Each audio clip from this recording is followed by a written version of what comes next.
let's get into this movie. I've been wanting to talk about this forever. Yeah, we're doing a review of Mainstream, which is at the request of Justin, because he saw it and he immediately texted me. He was like, dude, you need to see this. I know you'll have opinions and I want to know what you'll think, because I have a lot of opinions about this. I wish I knew exactly what you said, but you're like, I have a lot of opinions. Oh And no, I was like, I said I have a lot of things to talk about this motion picture, and you this and motion you put, picture, yeah, yes. and you put it in caps like motion picture. Okay. Yeah, this shit's real. All right.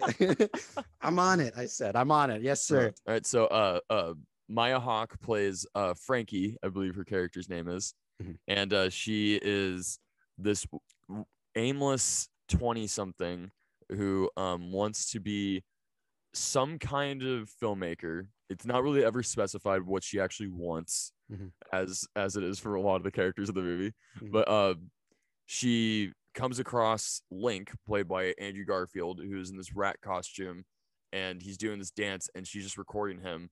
And push comes to shove, she finds out that, like, oh, this is my ticket to being in the mainstream, and he becomes this YouTuber called No One Special, who is trying to be like the anti Jake Paul, but then ends up becoming even worse than Jake Paul in the process. Yes, we also have Paul is in it. And Jake Paul is in it. And we also have Nat Wolff from the Naked Brothers band, Jason Schwartzman, who is also related to Gia Coppola and is one of the Coppolas. Another one who's smart, just like Nicolas Cage, would be like, I'm gonna change my last name, guys. I did not know that. And also Johnny Knoxville is in this too. He's only in it for one scene, but in that one scene, I was like, please, Knoxville, do some more acting, man, because like I actually really liked him in that. So yeah, so that's basically it. And now, Elijah, let's reveal if we actually like this movie or not. Did you like this movie? Oh man, that's the hard part. I know, right? It's really hard to answer. I like the core of it. I like the premise. I like the idea. I didn't like the execution of it fully. There were some parts that I loved, absolutely loved, because I can tell that Gia Coppola her directing is good. It's the writing part and the dialogue that I had a problem with. I don't know. It's just there's something. The world itself is so weird because they build it so in such a way that's convincing, because they don't acknowledge the weirdness of anything in the movie. They just let it happen. Yeah. Like there's no subtlety. That's for damn sure. There's a scene where she literally, it looks like they fucked up the editing, where she like walks up and he's like, oh, hey. And then and then she walks up again. She walks up twice on the same scene. I know. And I saw that first online on Twitter. I was like, that's fake. And then I saw it in the movie and I was like, wait. She just kept that in. I know. That part was confusing. And it's such a mind fuck. It is like the entire movie is very strange. The performances are incredible. Nat Wolff, I like him so much as an actor. I liked his character. Actually, now that I'm talking about the movie, I feel like I liked it but I don't know, when I feel like if I watch it again, it's gonna play out weird. See, I've watched this movie 3 times. Okay. Yeah. So the first time I watched it, I was like, I totally, like, I was with you where it's a very polarizing movie. Yeah. But I was so blown away by Andrew Garfield's performance that like it completely, like I was like, that this is like he's gonna get the Oscar for this. Like this is amazing. And I loved the themes and some of the shit that he talked about, even though it's so intense, and most of it is the way that he's like talking about it. It's so wrong, it's so crazy, but the ideas and the themes, it's like spot on. Like to me, like I was like that. Like he's like they're striking a chord right here that actually no one's really talking about. It made me scared about social media, honestly, and the endeavors of that. And what we're watching it, and as it should be, because that's how it can be played out, and it can be dangerous. And this movie shows how it can actually be dangerous. Yep. Like I agree with you on the performance levels. Like they're all 100%, maybe 110% committed. and I loved all the performances. It's the little dialogue moments where it's like in between those big moments. Yeah. That I felt a little could have been worked on a little bit more. But like that last monologue he does, like every monologue Andrew Garfield does is incredible. And I was like, these are like the types of works that I would want to work on as an actor. Yeah. As like in acting school, like I would 100%. pick these ones and those ones. Like this is going to be one of those movies where you just pick out the monologues from Andrew Garfield. Dude, so I think that this movie would have been a much better. It's one of those things. It would have been such a great, fascinating TV show if they really dove more into the characters, because that's the thing that once the movie ended, I was like, I still don't get who any of these people are. I don't get what. But then I watched it the second time, and I listened to a lot of interviews with Gia Coppola and Andrew Garfield and Maya Hawke, and I like, you can tell that they did that all on purpose. And they even like, there's one interview where they're talking about the reviews because the movie's getting trashed by the reviews. And Gia Coppola was like, it's kind of the point. Like I want people to not like this guy, and I want people to not really like the movie because this is what's happening. You know, you're not supposed to like it.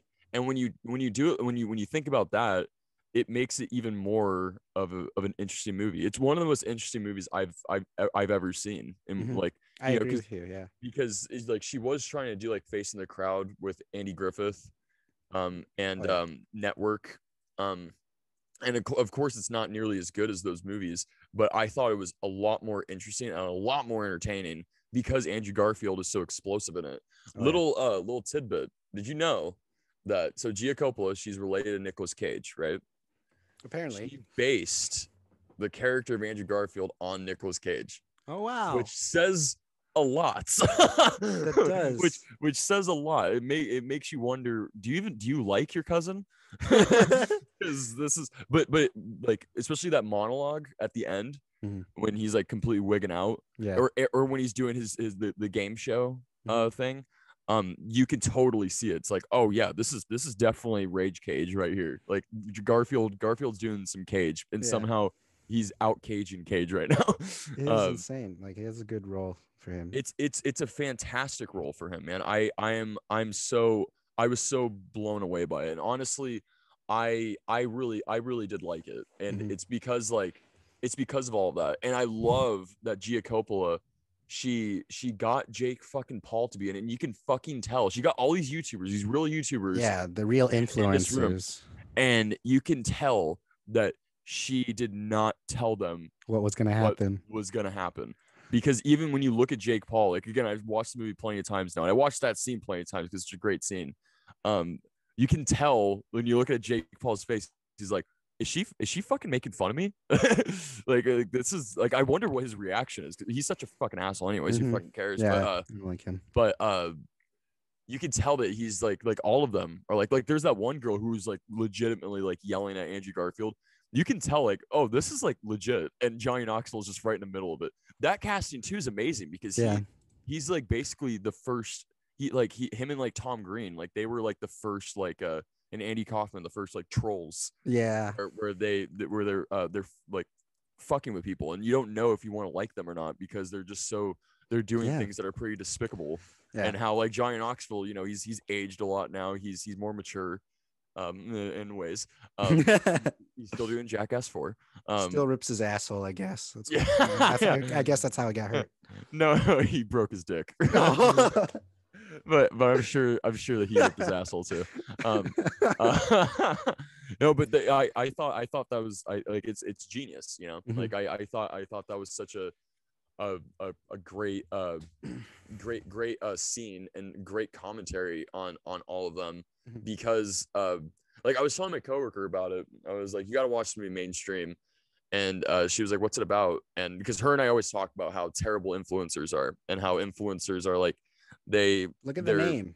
They're evil. They just like influence. It's like people, which is so ironic. Really do that. Yeah, it's such an ironic term because they're influencing the worst kind of people, you know, and just like and I really do mindsets. I feel like they're evil, vile people, and I think that's why react to this movie the way I did, because it's everything that me and my coworker have like always talked about, how like this influencer thing is just so fucking evil. And like this is what people think, like all the like these COVID stuff is happening, like that's the end of the world. I think the end of the world happened once we fucking let Logan Paul and Jake Paul enter our fucking screens and let them do all this stuff and destroy young minds. Because like I had an ex-girlfriend, I had a girlfriend who was obsessed with watching David Dobrik, and and I would just watch those videos and I would just be like, what the fuck, man, this is horrific. And her and I actually got into like a huge fight about it, and I like really got personal about it. I was like, I cannot believe that you're giving these people the time of day. And I asked her, I was like, if we had a kid right now, would you want them to watch this? And she was like, well, yeah, like what's so wrong with they're doing? And I was like, dude, I don't know if I could ever be with you then. Because and that's why I think I really liked the movie. The only thing is that I just really did wish that they tied things together a little bit more, and they gave like the characters more life, especially Maya Hawke, because that's what I wrote too. I wrote that I wish it was longer. Yeah. Oh, dude, this movie could have been 4 hours long. Wasn't it only like an hour and a half? Like the bare minimum, I feel like. Yeah. And that's what. Yeah, I didn't know how long the movie was gonna be until it was over. And I was like, wow, that's it. Like, right when I was like an hour and a half. Wow. Yeah. Even when they were like building up and like going like to the fame, you know, I was like, wow, they really just went like they skipped like 6 chapters. I wanted to see more of it. That's the problem. Is like, well, they're already here. That's not fair. And like, there's things that like it's not fair. Exactly. That's what I thought too. Like that's a part of it. And I liked how I liked the team they build. I liked the montage. Like when I talk about it, I do like it more, but I was so uncomfortable watching it in some ways. I felt like my best thing about it is it felt like a book. The dialogue felt like a book where it's like you have to really like you have to focus on the feeling of the entire scene on top of the dialogue and not but for me, when I heard them say the dialogue in certain like intimate scenes, it took me out of it in a way of like, I don't know if this line was actually planned for that moment, but I felt the vibe of it through the direction. And that's why I liked the scene so much, but it's the dialogue I didn't like. And I think that has a lot to do with Tom Stewart, who wrote the script with Gia Coppola, and it's his first script. And he's an actor. And that's why I found that out after. I was like, I wonder what this would have been like if Gia Coppola just wrote this by herself. Like, I don't know what influence this other guy had on writing the script, which is very interesting to me. Well, you said you liked Palo Alto, right? Yes. See, I felt the same way about Palo Alto, how you felt about Mainstream. Because when I was watching Mainstream, I didn't really feel uncomfortable because, like I said, it was just like hitting all these chords that I just like. It was hitting so many things where I was like, finally, someone's making a movie about how just like this is all we're all fucked. We're like this is like media is fucked because of these people. Yeah. But Palo Alto made me uncomfortable throughout the entire thing, and I you can tell that Gia Coppola is going to be a really great director because she is like she's the complete opposite of Sofia Coppola, where Sofia Coppola is super slow and there are all these like long scenes. They're very intimate and they're very long, and you don't like you're like after like they're kind of boring. They're mostly boring. Besides the Bling Ring was like the only one where she was kind of like let's go all crazy. Yeah. But Gia Coppola, she's like, nah, I'm not gonna do that. I'm gonna make everything just like I'm gonna throw everything at you 100,000 miles per hour, and you take it or leave it. And I don't care if you like it or not, because this is my art, and this is how I'm going to. Yeah. But with both movies, I think both movies complement each other so well, Palo Alto and Mainstream, because she's just like the way that she's talking about like youth, because she's not that much older than you and I too. Yeah. Like you can just tell that she's so connected with the youth and like what people are going through right now, and it's just so honest. And I can't really like I can't praise her enough, because I'm not a huge fan of any Coppola. Right. And I mean, I love Jason Schwartzman, I love Nicolas Cage, but I like Francis. Francis is a good guy. I like The Godfathers, of course, but I still think about that he directed Jack with Robin Williams, and and that was I never saw that one. such a bad movie, funny. such a bad movie. But I'm gonna mention the music in this is by Dave Hines, who is Blood Orange and Lightspeed Champion. He did the music for Palo Alto as well. He makes some good music. He also made the music for a show called. He works with Luca Guadagnino, I believe, too, on like 2 of his films. But he makes some really good music. And Gia Coppola has made mostly music videos and two feature films. And I'm like, why? She needs to do more. She needs to do more films. Yeah. No, and I think she is, because like, yeah, no, like she's like the perfect modern day director, where she's just so like it's like when you and I were, I forgot what movie you and I were talking about. Oh, Mitchell's versus the Machines, where you can tell like this is a movie about technology that's made by people who understand technology. Yeah. And it's not written by like these 80-year-old men who are like, just Twitter's evil and that's it. That's the message. That's it. There's like more to it. There's more in depth. And that's how I feel about Gia Coppola, because it's like, again, like with Palo Alto as well. Like the way that she I've really never seen like a high school movie quite like that, you know? And Nat Wolff is in that too, isn't he? Yeah, he's in. Yeah, I think they're friends. Yeah, he's basically he's basically the Andrew Garfield character in Palo Alto. Yeah, he has got that. Yeah, he's kind of straining his own relationships because he's kind of reckless. Yeah, he's a terrible person. See, but that's another thing I wish they dived more into in mainstream, because like the first like 20 minutes of Andrew Garfield's character, he's super likable, and like it's like, and he's actually like his opening scene, like he has the mouse head on. He's like, oh yeah, like, what'd you say? Off. And his face too, like he's like being like legit about it. Like it's like I right there I was already like, I like this guy so much. Yeah, like that was I a good really scene. Like him. He's like, takes his head off. What'd you say? I said, he just so does good. It again. It is different to watch because there are genuine mistakes that I think they put in intentionally, and it's shit like that's just like, because I love Palo Alto and I love this one. I wouldn't say love, but there's this like I said, there's this feeling that I get in every single scene that she directs. I'm feeling something, whether or not the dialogue takes me out of it. That's not enough to take out the feeling that I felt afterward. So I will have to retract anything that I said that I didn't like it, because I feel things about it, and I would revisit it to feel those things again. Yeah, no, I would definitely say to watch it again, because it's a fascinating movie. You know, there are things like there is that jump, like when like they're just like immediately famous, which I get. Like that's not really how it happens, how it works, but sometimes it does. Sometimes that is how it happens.